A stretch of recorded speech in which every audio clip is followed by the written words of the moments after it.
Okay, ladies and gentlemen, we have a guy here with us. I'll ask him to introduce himself. He's from the Scarborough Soccer Club, and they're a very good organization when it comes to social aspects here in Toronto. They do multiple things, and he would fill us in all the different things that the club does. Yes, good afternoon.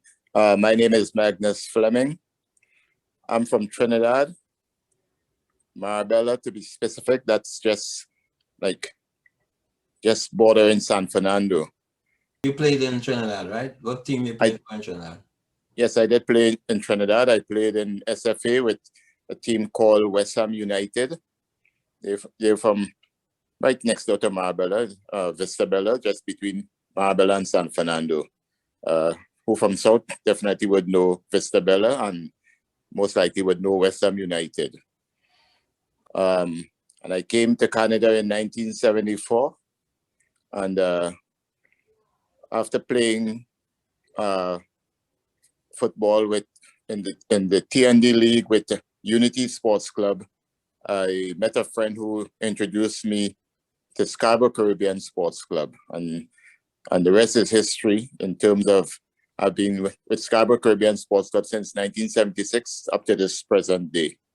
Now into the Scarborough realms, I just wanted to make sure we had that part of your background based on what we're going to reveal later on. That so you joined Scarborough in 76 from That's Unity. Correct. That's correct. So we had a little history from Boyd in terms of how the club divided. Can we hear your version of what transpired, how Scarborough stayed, remained, and Unity was formed? Because if you were Unity, how you end up in Scarborough? Well, from my recollection, what happened there is after Unity stopped playing in the TND League, they were divided into two groups. The guys who stayed on the west side, they went to Antillians, a team called Antillians, and the guys from the east, they played with Scarborough Caribbean. Like I said, I played with Unity, and then I went to school, and during that time, Scarborough used to play like on the weekend, just a weekend team, various leagues. So I only practiced with them on a Saturday and played with them on a Sunday, or if the same Saturday, if it requires to be playing the game to be played on the Saturday. You remember, like I said, if it's a weekend, so it was recreational, you remember the leagues they played in? Yes, Scarborough played in the Chinese League over by Don Mills area out there. I think it's in the back of Peanut Plaza, if my recollection serves me right. We played in this Scarborough Friendly League, which was a good league with a lot of different teams with guys consisting of guys from the Caribbean. Really nice league. You met a lot of friends, and up to this day, remain friends with a lot of people who you have played then. The Caribbean League was that run by you guys or Lee Bodram? Well, there were two aspects of it. Lee Bodram ran one, but we, Scarborough Caribbean, we ran the one that used to be played up at West Hill, especially. And Lee Bodram ran the one that was played down by Warden and Finch area down there. Okay. All right. So because the leagues would come very important in trying to form this history, because the leagues come with teams in a structured manner. So we need to show structure too. So did you play in Fleming Park?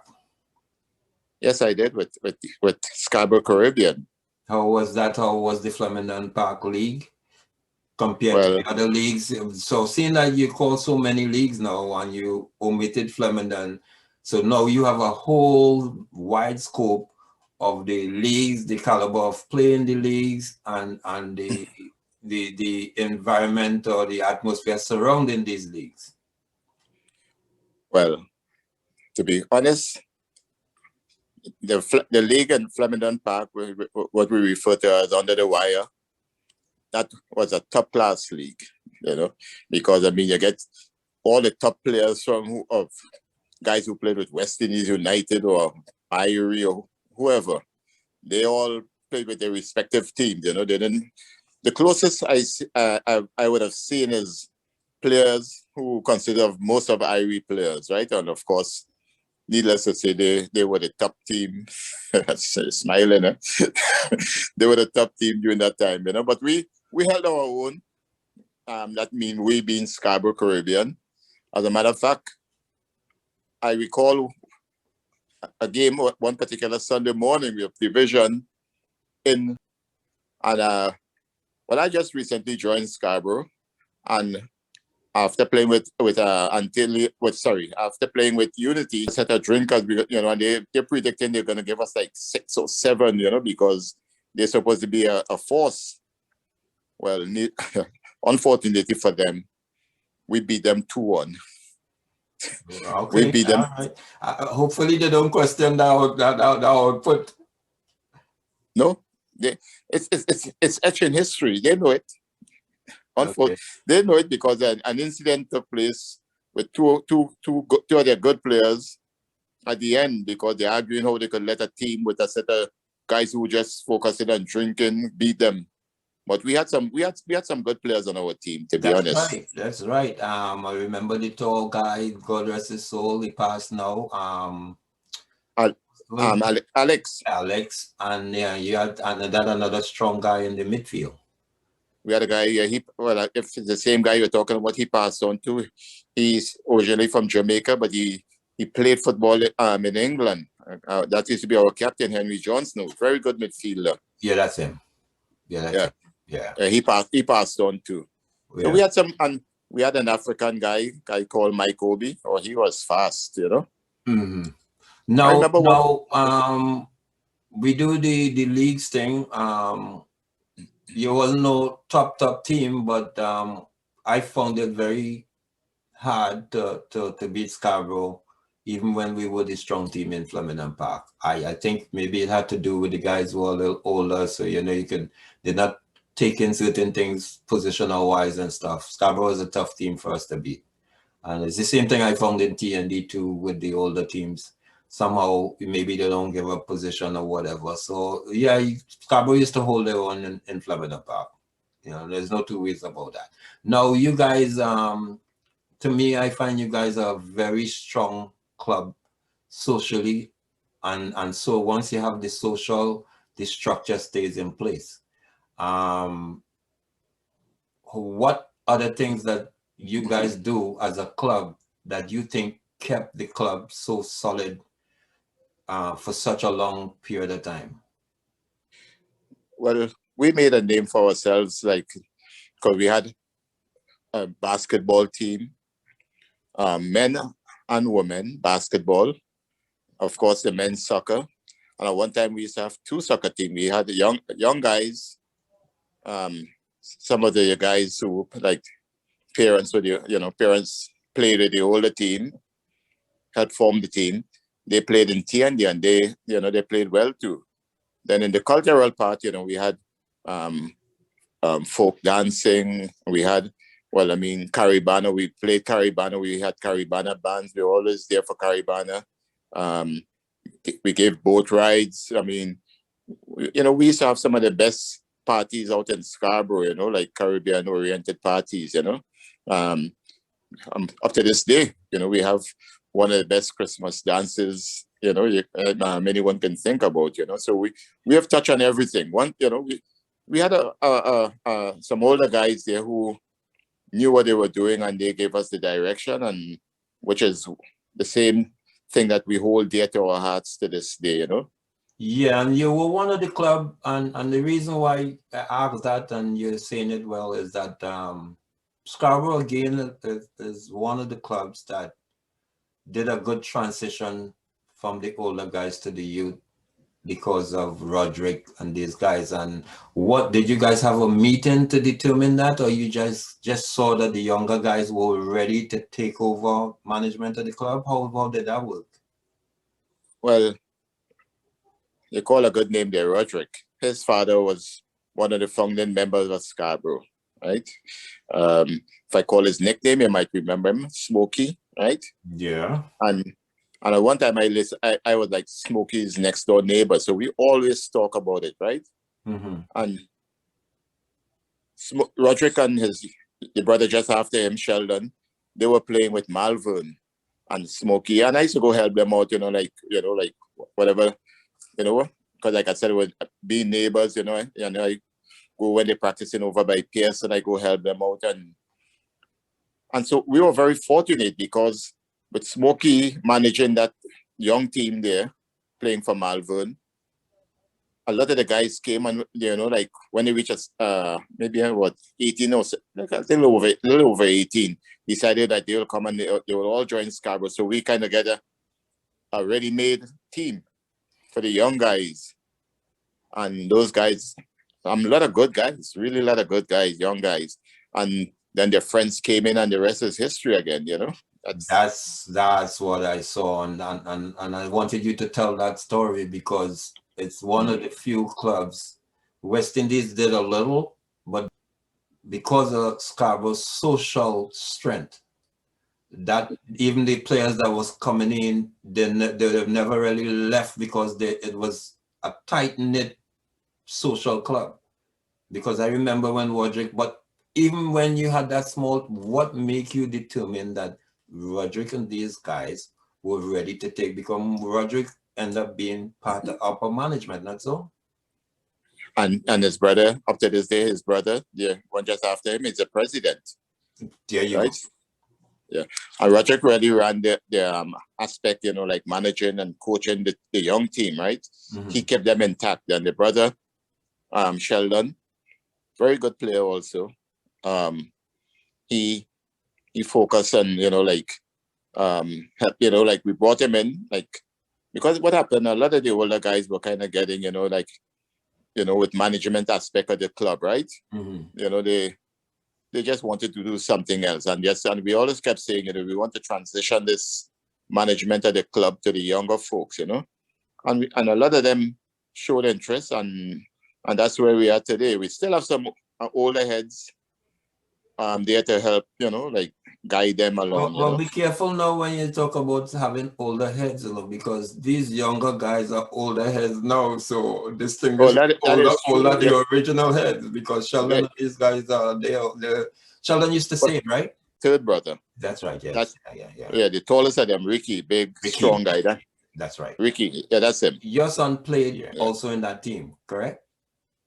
My son used to be because he had his own when he was from the time from young up to the time he was 18 years old, he played for his team in Scarborough, right? But he'll come and play. He couldn't play with Scarborough Caribbean, but he'll play with the older guys. Like sometimes I'll bring him in if he has, and I say if we need help, like if we play in a top team like Irie in a tournament, I might try to pull him in to see how we can what help we can get from him. Well, I know he can help. He could have helped because he and ladies and gentlemen, judge on how he's distinguishing his son. His son is a super talent. Did Marcel elevate his profile? Did he get scholarship? Where's Marcel now, and how is he doing? Yes, Marcel did get a scholarship. Well, his background, like I said, he won with his team. I shouldn't say he won. His team won. He was playing with North Scarborough at the time. They won the Ontario Cup, right? Marcel was also a member of the provincial team. As a matter of fact, he was at the same time, like Dwayne de Rosario is 1 year younger than Marcel, but we all know how talented Dwayne was, right? So they both played on the Ontario team at the same time. And they had some really successful runs with the Ontario team. They went on to many tournaments in the States. I think one of the tournaments I know they won was the biggest one that they won was in the Minnesota tournament. I think that one of the biggest tournaments. And they won that tournament. So, Dwayne, my son, and many others who, like I knew at the team, young guys. And Marcel, he got a scholarship. He went to University of Detroit. He did well. He did well for himself there. The first year he played, in that MCC tournament. Sorry, he was in that region there. He was the newcomer of the year. I could send you some information regarding that. And what is he doing now? What is he doing now? Marcel lives in Florida. He's a lawyer. So you see the scholarship part, he got a scholarship, and then he worked 1 year. He did psychology at when he got a scholarship at University of Detroit Mercy. Then he worked 1 year in Boston, and then well, I don't want to say too much but regarding that, but I told him like he just get a regular. He graduated a degree in psychology, and I told him, I said, listen, that is not enough. You have to go further than that, right? Mm-hmm. And he decided he's going to study law, and I gave him all the assistance that I can give him, and he studied law at the University of Seattle. And again, my favorite thing, the rest is history. He's a lawyer, successful lawyer today. There you go. I remember the dance assembly used to come and open a lot of my function, my family day and stuff. The lady, I forgot her name, God rest her soul. Listra, yeah. So the club is still functioning. Magnus, I have to say you're one of the few clubs that's still functioning with West Indies, but I know your social is strong. I understand your dances in the end of the season, or as you say, it's an annual. Is it Christmas or is that a dinner? Yeah, it's our annual dinner one too, or the dinner is the Christmas? The dinner, yeah, that's it. The annual Christmas dinner dance. That's how it's recorded as. Okay, so while it's got already history, you said what's this other gentleman is the other one ahead of you who's part of the founding member? Felix Colston, yeah. Yeah, Felix says, I mean, my friend Claude, God rest his soul too, who worked together. We used to play tennis for hours. That's work, Yeah, that was your friend. That was my lineman buddy. Mm-hmm. Yeah. So I want to thank you for the information, and you say the club is still intact, right? The club is intact, certainly. Yeah. So so once we put something together in terms of this community, and once the public see where the history is and who's still functioning, you guys are willing to come up with any collaborative effort to put the community back intact, because you realize we're losing a lot of things here in terms of even the biggest exposure, a la Caribana, is struggling in its own way. So, and you're a social club, so could we rely on Scarborough to do anything it requires? Well, I am sure, knowing our background, we'll examine whatever it is, but anything culturally to help, Scarborough will do their best. I'm certain about that.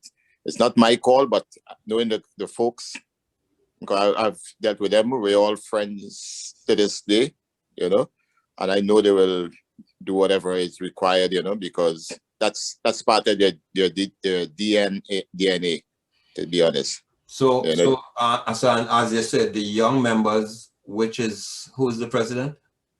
Sheldon John.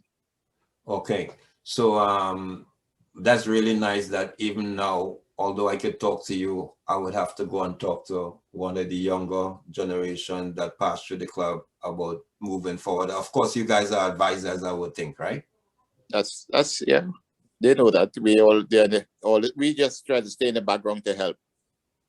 Okay, and how you find out working in looking at 2022, how things look?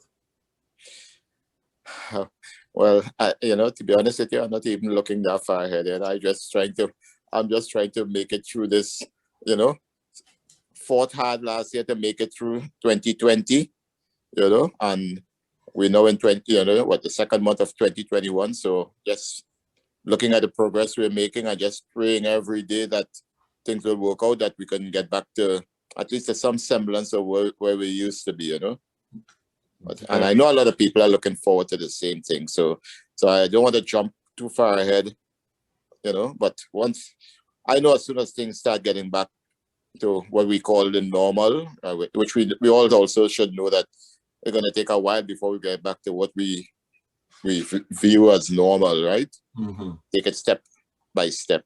But Scarborough will be there because, you know, I'm sure we're there. We still have the foundation. That's the most important thing. You know, we have a foundation, so we'll be there. All right. You know.